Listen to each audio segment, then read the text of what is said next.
If you are a felt maker, new or experienced, I'm betting that you have plenty of offcuts of handmade felt in your studio or pieces that you are not happy with. And you may be asking yourself, what can you do with these?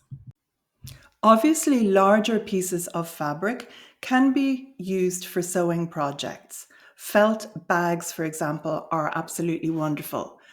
But there will always be smaller scraps and offcuts from these bigger pieces, and these can be turned into the most beautiful beads, buttons, and little knobbly textural elements that you can include in future felting projects.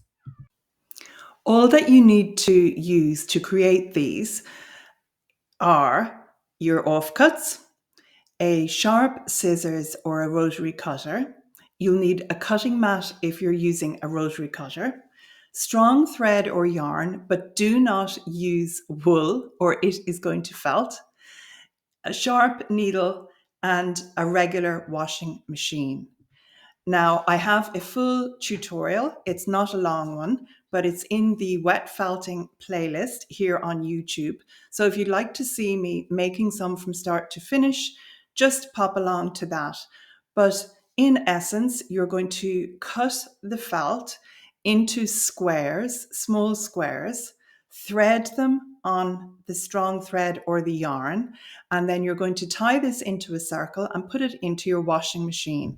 And I highly recommend that you wash these pieces on a long hot wash when you are washing something like denims. And what happens is the tumbling action of the machine and the wash and the clothes in the washing machine actually make these felt further and make them round. So I like to incorporate the beads that I make into jewellery, such as this piece I have around my neck.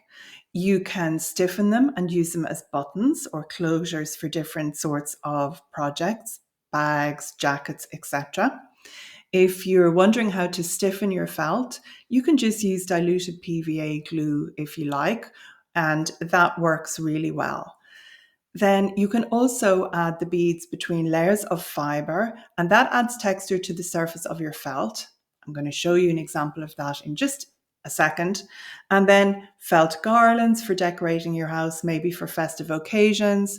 And the beads also look wonderful if you string them and you use them combined with some glass beads, and they can add beautiful sparkle to add onto a Christmas tree or any sort of festive occasion. If you want to decorate branches, maybe you don't celebrate Christmas, but sometimes you might have some lovely twigs in your house that you're going to put some decorations on, and felt and glass look wonderful together.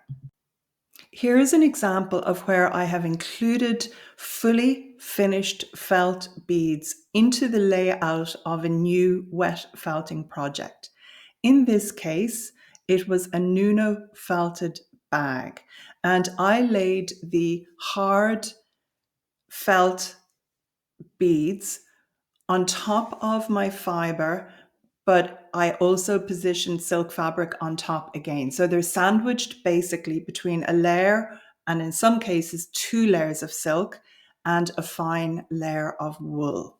And once this piece was felted, I needed to pay particular attention not to rush the project at the beginning, but it looks really beautiful when the silk fabric crinkles up because of the Nuno process, and then those beads are trapped within the different layers and they add that dimensional texture.